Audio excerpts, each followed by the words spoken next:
அனைவருக்கும் வணக்கம். நான் உங்கள் சாந்தி பேசுறேங்க. இன்றைய பதிவுல நாம என்ன பார்க்க போறோம் அப்படின்னு பார்த்தீங்கன்னா, நாளை தேய்பிறை அஷ்டமி. பைரவருக்கு இந்த ஒரு பொருளை நெய்வேத்தியமாக வையுங்க, வாழ்க்கையில் உள்ள அனைத்து துன்பங்களும் நீங்கும்னு சொல்லியிருக்கேன் இல்லைங்களா? அப்பேற்பட்ட என்ன ஒரு உணவை நாம நெய்வேத்தியமாக வைக்க வேண்டும்?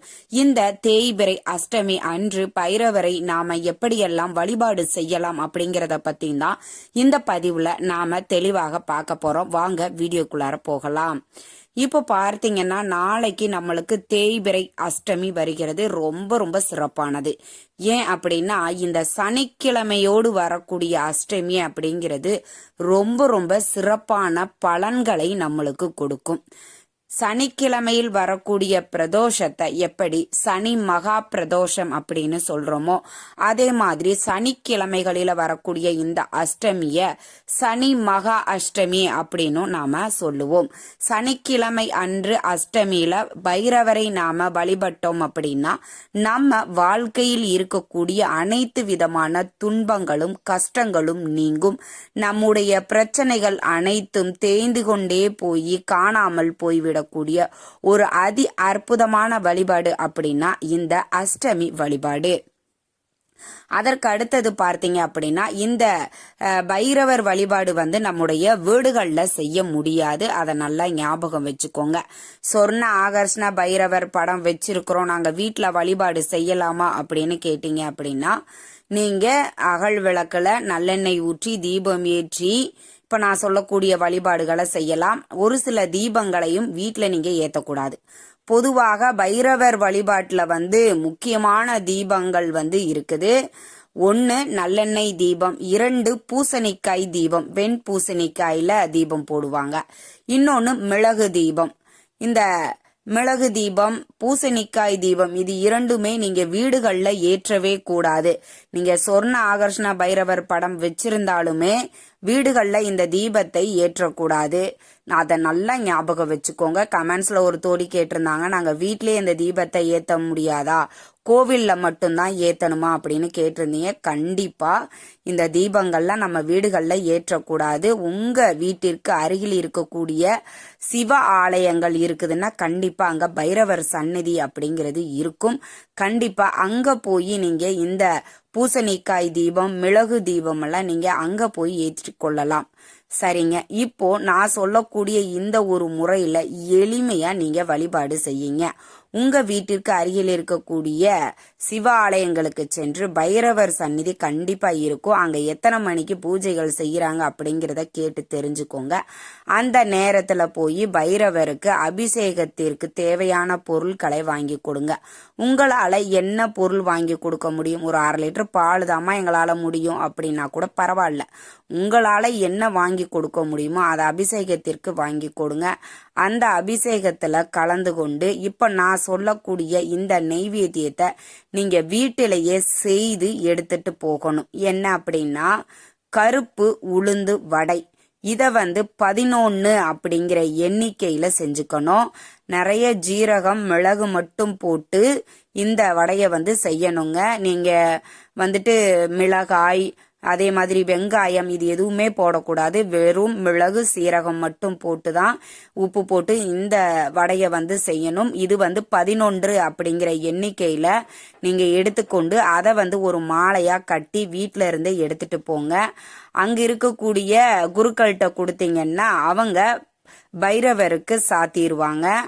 அதற்கப்புறம் அந்த வடை இருக்குது பாத்தீங்களா, அதை தருவாங்க. அதை வாங்கி அங்கு வரக்கூடிய பக்தர்களுக்கு அதை பிரசாதமாக கொடுக்கலாம். இப்படி இந்த தேய்பிறை அஷ்டமி அன்று இந்த கருப்பு உளுந்து வடை செய்து பைரவருக்கு சாற்றி வழிபட்டால் நம்ம வாழ்க்கையில் இருக்கக்கூடிய அனைத்து விதமான துன்பங்களும் கஷ்டங்களும் தீரும் அப்படின்னு சொல்லப்பட்டிருக்குது. கட்டாயம். அதுவும் நாளைய தினத்துல வரக்கூடிய அஷ்டமி அப்படிங்கிறது சனி மகா அஷ்டமியாக நம்மளுக்கு வருது. ஏன்னா சனிக்கிழமையோடு நம்மளுக்கு வரக்கூடியது மிக மிக சிறப்பானது. கண்டிப்பா இதை எக்காரணத்தை கொண்டும் தவற விட்டுறாதீங்க. நிச்சயம் இதை நீங்க செஞ்சு பாருங்க ஒரு முறை. கண்டிப்பா உங்களுக்கு அற்புதமான பலன்கள் கிடைக்கும். ஏன்னா நம்ம வாழ்க்கையில பல பிரச்சனைகள் நம்மளுக்கு இருக்குது. ஒரு சிலர்லாம் வெளியில சொல்ல முடியாத அளவுக்கு கூட பல பிரச்சனைகள்ல மாட்டி தவிச்சுக்கிட்டு இருப்பாங்க. அந்த நேரத்துல கை கண்ட நம்மளுக்கு ஒரு கண்கண்ட கடவுளாகவும் கை கொடுக்கும் கடவுளாகவும் விளங்கக்கூடியவர் பைரவர். நம்முடைய வீடுகளில் சண்டை சச்சரவுகள் ஏற்படாமல் இருக்கவும், குடும்பத்தில் ஒற்றுமை நிலவவும், நம் குடும்பத்தில் காவல் தெய்வமாக விளங்கக்கூடியவர் இந்த பைரவர். ஏன் அப்படின்னா, சிவ ஆலயங்கள்ல பார்த்தீங்கன்னா அந்த ஆலயத்தை மூடிவிட்டு சாவியை நம்மளுடைய முன்னோர்கள்லாம் இந்த பைரவர்கிட்ட தான் வச்சுட்டு போவாங்களாம். ஏன்னா அவர் தான் காவல் தெய்வம். ஆனா இப்போ அப்படியெல்லாம் வைக்கிறது கிடையாது. இப்போ நிறைய டெக்னாலஜியில திருடர்கள் ரொம்ப முன்னேறிட்டாங்க. அப்ப இப்ப என்ன பண்ணுவாங்கன்னா, சிவாலயத்தை சாத்தி விட்டு சாவியை பைரவர் சந்நிதியில வச்சு எடுத்துட்டு போயிடுவாங்க. இந்த மாதிரி வழக்கம் இன்றளவும் சிவ ஆலயங்கள்ல அவங்க ஃபாலோ பண்ணிட்டு இருக்காங்க. அப்படி சிவ ஆலயத்திற்கு காவல் தெய்வமாக விளங்கக்கூடியவர் இந்த பைரவர். அவரை நாம் அஷ்டமி திதிகள்ல வழிபட்டோம் அப்படின்னா நம்ம குடும்பத்திற்கும் காவல் தெய்வமாக இருந்து எந்த ஒரு கெட்ட சக்தியையும் நம்மிடம் அண்டவிடாமல் பார்த்து கொள்வாள். அதனாலதான் நான் சொல்றேன், கண்டிப்பா தேய்பிரை அஷ்டமியில இந்த கருப்பு உளுந்து வடை செஞ்சு நீங்க பைரவருக்கு சாத்தி வழிபாடு செய்யுங்கள். கடன் பிரச்சனைகள், கணவன் மனைவி பிரச்சனை, உறவினர்களிடையே பிரச்சனை அப்படின்னு எல்லா விதமான பிரச்சனைகளையும் கண்டிப்பா பைரவர் தீர்த்து வைப்பார். அதே மாதிரி வீடுகள்ல இந்த சொர்ண ஆகர்ஷண பைரவருக்கு நாங்க இந்த உளுந்த வடை சாத்தி வழிபாடு செய்யலாமா அப்படின்னா தாராளமா செய்யலாம், எந்த தவறுமே கிடையாது. ஆனா இந்த பூசணிக்காய் தீபம், மிளகு தீபம் இது எதுவுமே நீங்க வீடுகள்ல ஏற்றக்கூடாது. நீங்க வீட்டுல வழிபாடு செய்யறதாக இருந்தா அந்த வடமாலை 11 அப்படிங்கிற எண்ணிக்கையில சாத்திட்டு நல்லெண்ணெய் தீபம் ஏத்தி வச்சுட்டு சொர்ண ஆகர்ஷண பைரவனுடைய மந்திரத்தை சொல்லலாம், இல்ல கால பைரவரினுடைய மந்திரத்தை நீங்க சொல்லலாம். சொல்லிட்டு மனதார பைரவரை பிரார்த்தனை பண்ணிட்டு தீபதூப ஆராதனை எல்லாம் காட்டி உங்களுடைய பூஜையை நிறைவு செய்து கொள்ளலாம்.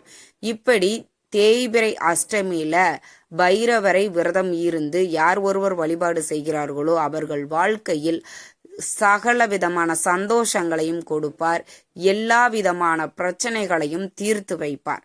ஏன்னா தேய்பிரை அஷ்டமியில பைரவரை நம்ம எதெல்லாம் தேயணும், எதெல்லாம் நம்ம வாழ்க்கையில இருக்கக்கூடாதுன்னு நினைக்கிறோமோ அதெல்லாம் நம்ம வேண்டிக்கலாம். அதனால கண்டிப்பா கிடைக்கக்கூடிய இந்த அஷ்டமி மிக மிக சக்தி வாய்ந்தது. நம்மளுக்கு சனிக்கிழமையோடு வரக்கூடிய இந்த அஷ்டமியில கண்டிப்பா பைரவரை வழிபாடு செய்யுங்க. விரதம் இருக்கக்கூடியவர்கள் காலையிலேயே எழுந்திரிச்சு குளிச்சுட்டு உங்க பூஜை அறையில ஒரு தீபம் ஒன்று ஏற்றி வச்சுட்டு நீங்க உங்களுடைய உபவாசத்தை துவங்கி கொள்ளலாம். மாலை நேரங்கள்ல இல்ல உங்களுக்கு காலையிலேயே டைம் இருக்குது அப்படின்னா வீட்டிற்கு அருகில் இருக்கக்கூடிய பைரவர் ஆலயங்களுக்கு சென்று வழிபாடு செஞ்சுட்டு இப்போ நான் சொல்லக்கூடிய அந்த உளுந்த வடையை நீங்க சாத்தி வழிபாடு செஞ்சுட்டு வாங்க. நிச்சயம் அற்புதமான பலன்கள் உங்களுக்கு கிடைக்கும். இந்த தகவல் உங்களுக்கு ரொம்பவுமே பயனுள்ளதாக இருந்திருக்கும்னு நினைக்கிறேன். வீடியோ பிடிச்சிருந்தா லைக் பண்ணுங்க, ஷேர் பண்ணுங்க, கமெண்ட் பண்ணுங்க. இந்த பதிவை உங்களுடைய உற்றார் உறவினர்கள் நண்பர்களுக்கும் ஷேர் பண்ணுங்க, அவங்களும் பார்த்து பயன்பெறட்டும். நன்றி, வணக்கம்.